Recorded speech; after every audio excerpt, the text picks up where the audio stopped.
நிதர்சனமான விமர்சனம், நியாயமான தரவரிசை, நேர்மையான பார்வை என்ற தாரக மந்திரத்தோடு வாங்க நிகழ்ச்சிக்கு போகலாம். இது பாக்ஸ் ஆபீஸ் 1 2 3.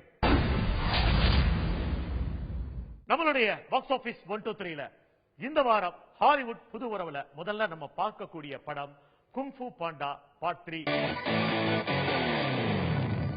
ஜெனிஃபர் லூ ரென்சன் அண்ட் அலெக்சாண்டர் கெரலினோ இந்த இரட்டையர்கள் இந்த படத்தை டைரக்ட் பண்ணிருக்காங்க. இதனுடைய ஏற்கனவே 2 சீக்வல் நம்ம ஏற்கனவே பார்த்திருக்கிறோம். ஆல்மோஸ்ட் அதை ஒட்டிய ஒரு 3வது பார்ட் தான் இது. அந்த முன்னாடி இல்லாத ஒரு யூனிக்னஸ் இதுல என்ன இருக்கு அப்படின்னு சொன்னோம்னா, ஏற்கனவே குங்ஃபு கலைகளை எல்லாம் கத்துக்கொண்ட அந்த பாண்டா தன்னுடைய அப்பாவை தொலைச்சிடுது. இந்த பாட்டுல அப்பா அவங்களுக்கு கிடைச்சிடுறாரு. இதே சமயம் எதிரியான ஒரு பாண்டா எல்லாவித கலைகளையும் கத்துக்கொண்டு எல்லாத்தையும் டாமினேட் பண்ணி கொஞ்சம் கொஞ்சமா எல்லாரையும் அழிச்சுக்கிட்டு தனக்கு அடிமையாக்கிட்டு இருக்கப்போ அவங்கள்டேந்து எப்படி தன்னுடைய இனத்தை காப்பாற்ற போறாங்க அப்படிங்கிற ஒரு இன்ட்ரெஸ்டிங்கான ஜானர்ல பண்ணிருக்காங்க.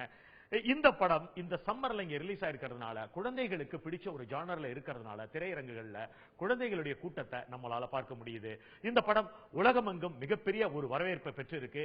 ஏறக்குறைய நம்மளுடைய இந்தியன் கரன்சிக்கு சொல்லணும்னு சொன்னா 1000 கோடிக்கு மேல செலவு பண்ணி இந்த படத்தை எடுத்திருக்கிறாங்க. ஆல்மோஸ்ட் அதுல 700 crore கிட்ட இந்த படம் கலெக்ட் பண்ணிருக்கு அப்படிங்கிறது ஆன் ரெக்கார்டாக இருக்கு. இந்த வாரம் கோலிவுட்ல நிறைய படங்கள் ரிலீஸ் ஆயிருக்கு. அதுல முதல்ல நம்ம பார்க்க போற படம் பிரபல நாயகி ஜெயபிரதாவுடைய மகன் கதாநாயகனாக அறிமுகமாகி கதாநாயகியா ஹன்சிகா மோட்வானி நடித்து வெளிவந்திருக்கக்கூடிய படமான உயிரே உயிரே. இந்த படத்தினுடைய இயக்குனர் AR ராஜசேகர்.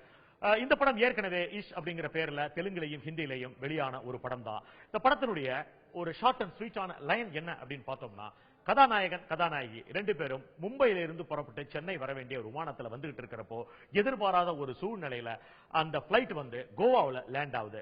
அங்க அவங்க தங்கி இருக்கக்கூடிய சூழ்நிலை ஏற்படுறப்போ கதாநாயகன் கதாநாயகிக்குள்ள சின்ன சின்ன காதல் ஊடல்கள் போய்கிட்டு இருக்கு. ப்ராப்பரா சென்னை வந்ததுக்கு அப்புறம் இந்த காதலை வெளிப்படுத்தலாம் நினைக்கிறப்போ கதாநாயகனுடைய அண்ணன் ஒரு எனிமிட்டியா வராரு. அவருடைய பாயிண்ட் ஆஃப் வியூ என்ன இருக்குன்னா, நீ யாரை வேணாலும் காதலிக்கலாம், ஆனால் இவன் மட்டும் வேணாம் அப்படின்னு தடுக்கிறாரு.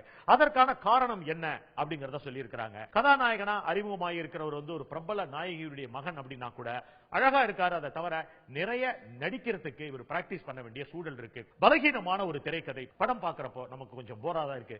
இருந்தாலும் இதையெல்லாம் மீறி நம்மளுடைய பாக்ஸ் ஆபீஸ் 1 2 3ல உயிரே உயிரே என்ன மாதிரியான ஒரு பயணத்தை எடுத்துக்கொள்ள போகுது அப்படிங்கறத பொறுத்திருந்து பார்ப்போம்.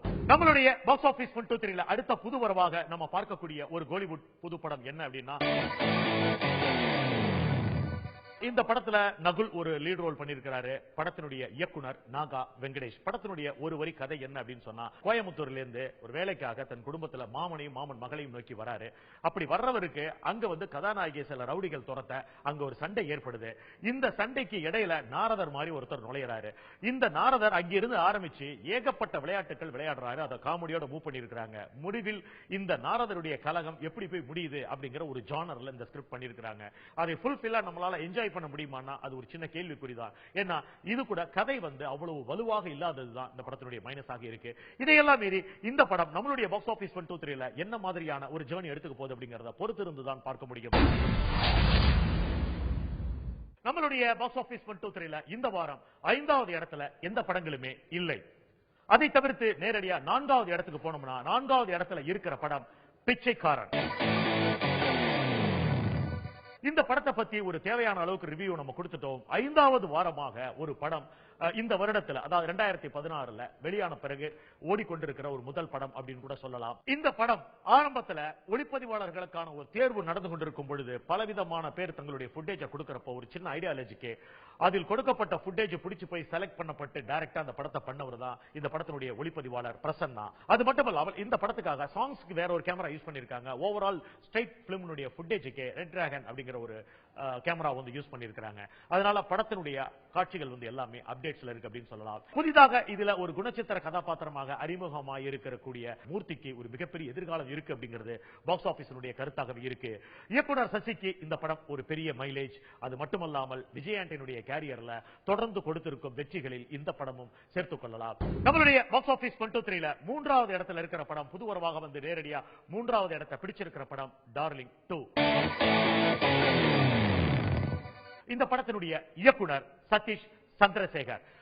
இந்த படத்துல கதாநாயகன் அப்படின்னு சொல்ல முடியாது, ஒரு லீட் ரோல்ல பிரபல நாயகனான கலையரசன் பண்ணியிருக்கிறாரு. படத்தினுடைய ஒரு ஷார்ட் அண்ட் ஸ்வீட்டான லைன் என்ன அப்படின்னு சொன்னா, ஒரே மாதிரி உருவம் கொண்ட இரட்டையர்கள், அதுல ஒருவன் ஒரு இஸ்லாமிய பெண்ணை காதலிக்கிறாரு.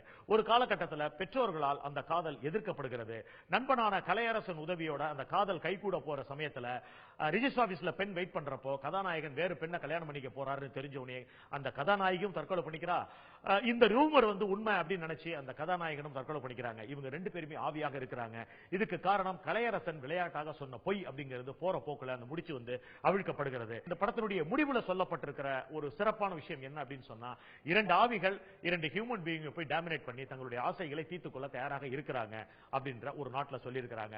படத்தினுடைய முதல் பாதியில ஆங்காங்கே பயமுறுத்தி இருக்கிறாங்க. இரண்டாம் பாதி கொஞ்சம் கிரிப்பாக இருக்கு அப்படின்னு சொல்லலாம். ஆனால் வீக்கான ஒரு ஸ்கிரீன் பிளே இருக்கு. இந்த படத்தை தயாரித்திருக்கிறது ஞானவேல் ராஜா. இந்த படம் ஒரு பெரிய எதிர்பார்ப்போட வந்ததுக்கு காரணம் என்னன்னா, டார்லிங் 2 ஐ படம் அப்படி வந்தப்போ அந்த படத்தோட காம்பீட் பண்ணி வந்த டார்லிங் படத்தினுடைய இன்னொரு பார்ட்டாக வந்திருக்கிறதுனால இந்த படத்துக்கு ஒரு மிகப்பெரிய எதிர்பார்ப்பு இருந்தது. அந்த எதிர்பார்ப்பை இந்த படம் எந்த அளவுக்கு ஃபுல்ஃபில் பண்ணிருக்கு அப்படிங்கறத அடுத்த வாரம் நம்மளுடைய பாக்ஸ் ஆபீஸ் ஜர்னில பார்க்கலாம்.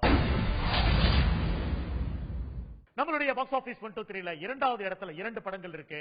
அதுல முதல்ல நம்ம பார்க்கக்கூடிய படம் தோழா.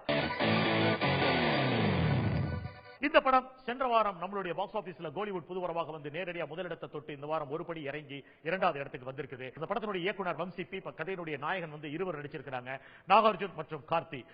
இருவருமே போட்டி போட்டு நடிச்சிருக்காங்க அப்படிங்கிறது நமக்கு படம் பார்க்கறப்பே தெரியுது. நாகார்ஜுனுக்கு அற்புதமான ஒரு நடிப்பு இந்த படத்துல.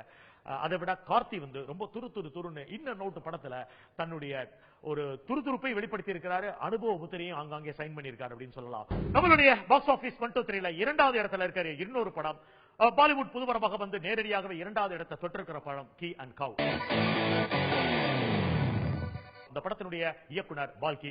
இவர் ஏற்கனவே ஷமிதாப் இப்பதான் சமீபத்தில் பண்ணார். இந்த படத்தினுடைய கதாநாயகன் அர்ஜுன் கபூர், கதாநாயகி கரீனா கபூர். படத்தினுடைய இசையமைப்பாளர் இளையராஜா, ஒளிப்பதிவாளர் பி.சி. ஸ்ரீராம். இந்த படத்தினுடைய ஷார்ட் அண்ட் ஸ்வீட்டான ஒரு லைன் என்ன அப்படின்னு சொன்னா, பொதுவா ஒரு கணவன் மனைவிக்குள்ள, மனைவி வீட்டு வேலையை பாப்பா, கணவன் அலுவலகம் செல்வாங்க. இது இந்த கதையை உள்டாவாகி ஒரு ஏர்போர்ட்ல சந்திக்கிற இருவேறு கதாபாத்திரங்கள், ஒரு ஆண் ஒரு பெண். அந்த பெண் பழைய பணக்காரியா இருக்கா.